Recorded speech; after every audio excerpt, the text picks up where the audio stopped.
What's up, you guys? This is Rukov for RukovGrind.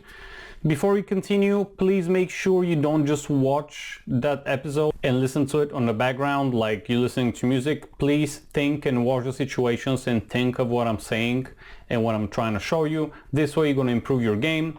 Smash the like button, consider subscribing, and leave me a comment with any questions.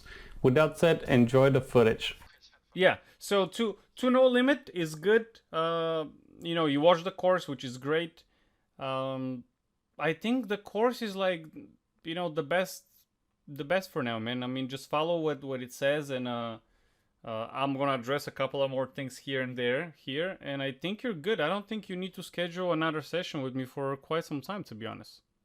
Oh yeah, before I forget, the link for the course is down below with a coupon code for only those of you who watch those videos, and only the coupon code is for the channel. On this video as well, you're gonna see you cannot really hear the student. I can hear it so softly, but the recording on his side is not great. Maybe it's because I fucked up somewhere. You know what I mean? You don't play bad, and there's not much I can tell you more than, I mean, you should just win. How much are you up or down? Usually in one session, right? Oh, no, one session. No, what, $4? Do you have any hold'em manger or anything like that? Yes, I have. Yeah. How many BBs per 100 do you do? 1.69 BBs per 100? Yes, BB per 100. Not very good. I mean, it's still good because you're making money, but oh yeah, you're like very. I was actually showing this graph to a friend, and I'm like, this is the definition of a breaking even player. Like, you really break even. Yeah. All right, let's. Well, I mean, if you can improve every line, it's the best. Red line generally. Look at this. Red line generally means that you call a lot on the flop on the turn, and you don't go to showdown. Okay. So that means that you call flop, you call turn, then you fold the river. So my thing is, if you call the turn, and if you're gonna call the turn when you fold the river, why would you even call the turn? Just fold on the turn. It's not a big deal. In my video that I haven't released yet, I'm doing it right. I was actually doing that video of the gameplay. I was just doing it right now. There was like a couple situations there that I noticed.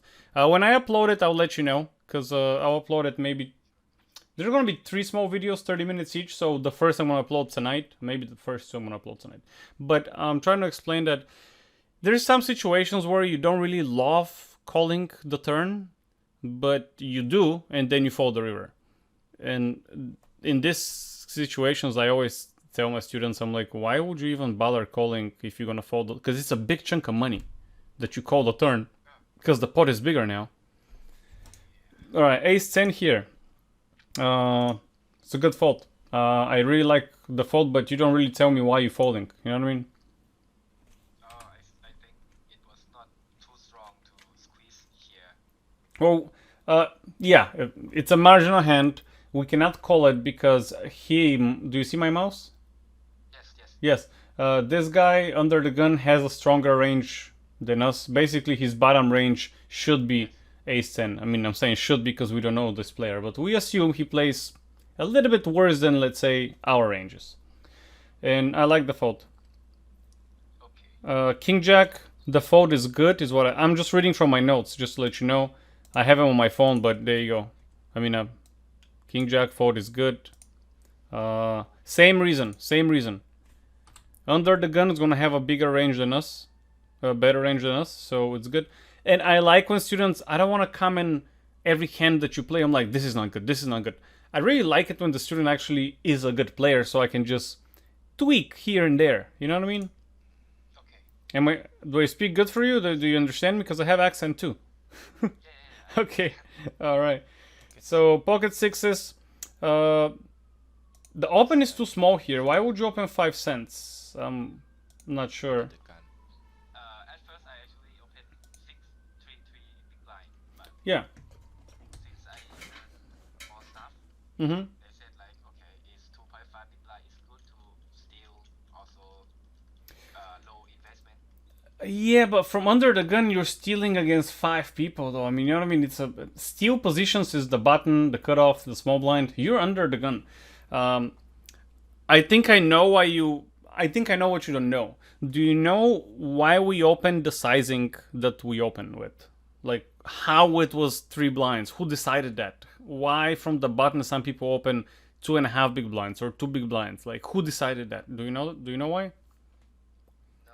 Okay, so first of all, we're gonna take a step back and we're gonna talk about why we open under the gun. For example, you've seen my ranges. From under the gun, we open this. From the bottom, we open this. Why? You know, why so small here? Why so big here? Now, we open small from here. Sometimes we remove those, even tighter. Because the more players we have behind us, the more chance of somebody having a better hand than us is. Okay? So, basically, if we have pocket nines from the button, the chances the small blind and the big blind has a better hand than that is very small. But if we have pocket nines from under the gun, chances are higher that, you know, somebody behind us is gonna have better hand. Because from under the gun we got 5 players behind, from the bottom we have 2 players behind. It's obvious. So the more players in front of us we have, the tighter we open. Now the less players we have, you can see what happens. We open larger and larger, looser, yeah. So now the range is very connected to the sizing. The wider our sizing is, the smaller our open should be. So for example, if here we open like that, maybe you can even make it 4 big blinds. You know what I mean? Because it's so small. But what I open on the higher stakes, it's, you know, 65%. Now, do you think I open, that's from the button what I open. Do you think I open anything else than 2 big blinds? No.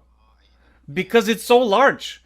I cannot afford to open 3 big blinds or 2.5 big blinds. They're gonna 3-bet me a lot. I cannot defend versus 3-bet that often. So I just minimize my investment. Oh, it's just 2 big blind open. For example, on 25 NL, I open to 55 cents. You know, like minimum, like 50 cents is the min. I open 55 just to be different number. You know, on 50 cents a dollar, yeah, 50 cents a dollar, I open to $2.12 just to be different. You know, but I open minimum because it's a large range. But now if you open with this range, I can do pot. So maybe if you want, my suggestion is open with this hands a pot, and with those ones, open 3 big blinds instead of a pot. You know, because pot is 3.5 big blinds. If you want, just a suggestion. Now some people totally do not open those. They say they don't make enough money. That's fine. You can stop opening them at all. But I'm saying that because you play Zoom and no one's gonna know that you change your sizing. You know what I mean? You need to play so many hands for someone to, you need to have like 20,000 hands with someone to actually notice that you change the sizing, and that's not gonna happen anytime soon. You're gonna be playing 50 NL before you even reach 20,000 hands with somebody. Okay. Yeah. And that's just for the sixes. King 4 board. Hold on, let's see. Minute 39. Ace suited also hit flush draw. King 4 board.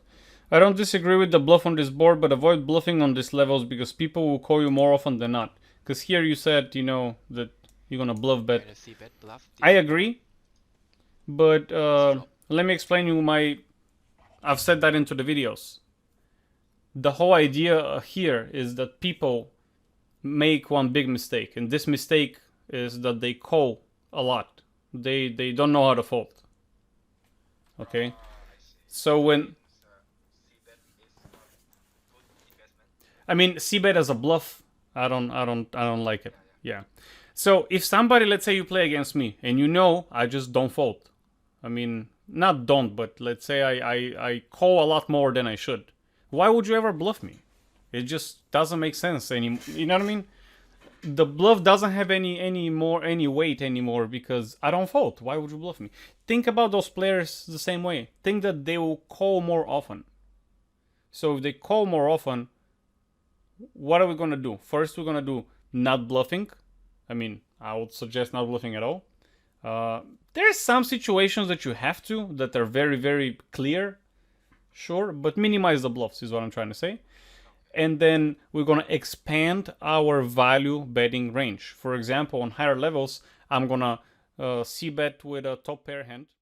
Alright guys, that was the video for today. Hope you enjoyed it. If you did, please consider subscribing, hit the like button, leave me a comment, and I'll see you next time. Keep grinding and good luck on the tables.